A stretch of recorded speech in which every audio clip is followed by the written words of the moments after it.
নমস্কার বন্ধুরা, সত্য কথা চ্যানেলে সবাইকে স্বাগত জানাই। আজকে একটা খুব সুন্দর বিষয় নিয়ে আলোচনা করব। না, কাউকে যদি কোনো কিছু দান করেন, সেই দানের সময় আপনার মনটা কীরকম হওয়া উচিত। দান একটা বড় গুণ, মহৎ গুণ, যেটা উপরওয়ালা কিন্তু সবার মধ্যে দেয় না।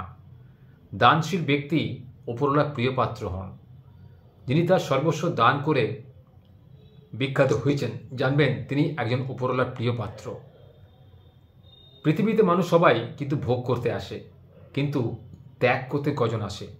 যারা ত্যাগ স্বীকার করে সর্বস্ব খুইয়ে অর্থাৎ নিঃস্ব হয়েও নিজেকে স্থির রাখেন বা নিজে শান্তিতে ঘুমোতে পারেন, তিনি কিন্তু প্রকৃত ব্যক্তি, প্রকৃত দানশীল ব্যক্তি।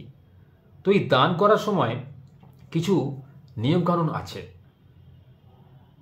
দান করার সময় আপনার মন কীরকম হবে, আপনার আচরণ কীরকম হওয়া উচিত, আমি সেই নিয়ে আজকে কথা বলবো।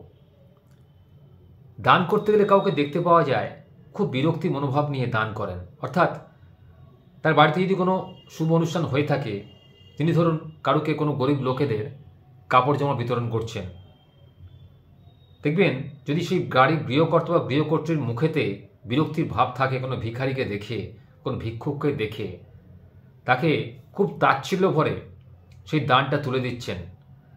সে হয়তো নোংরা কাপড় জামা পরে আছে, স্নান করেনি, দীর্ঘদিন খেতে পায় না, তার গায়েতে হয়তো একটু দুর্গন্ধ বেরোচ্ছে, সেটাকে সহ্য না করতে পেরে মুখের উপর দুটো বাজে কথা বলে তারপর তাকে দান দিচ্ছে।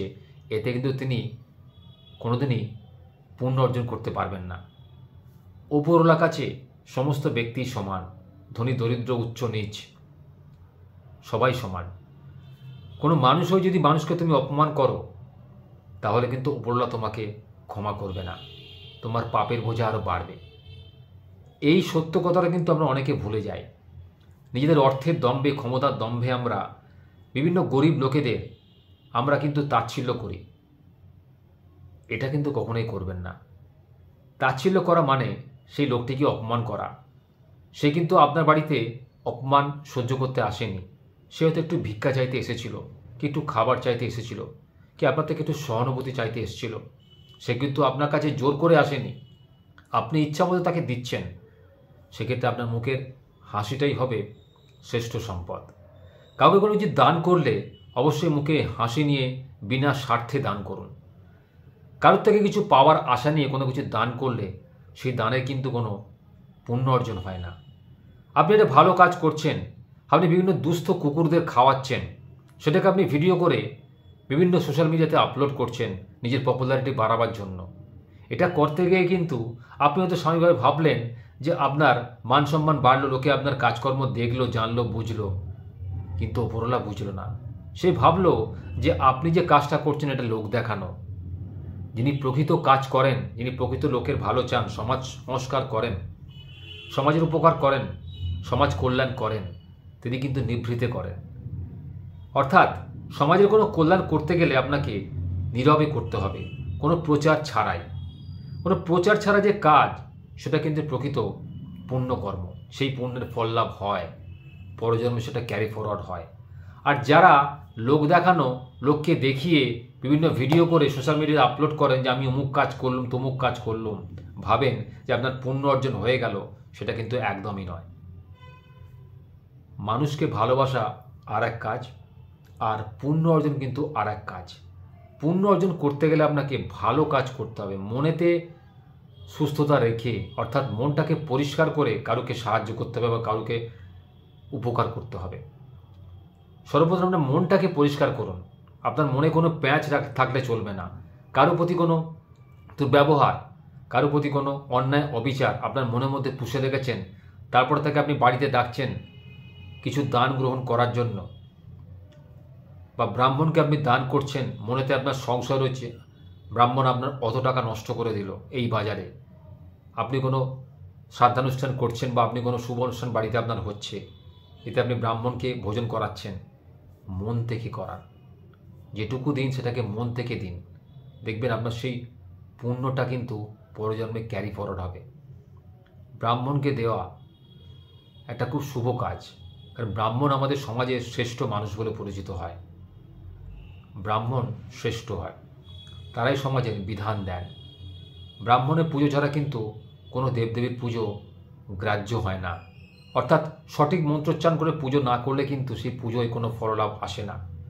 বাড়িতে আপনি গৃহ পূজা করুন, অর্থাৎ আপনি গৃহপ্রবেশ করুন, অন্নপ্রাশন করুন, আপনি বিবাহ অনুষ্ঠান করুন, শ্রাদ্ধানুষ্ঠান করুন, আপনি যাই করুন, ব্রাহ্মণকে আপনার দরকার।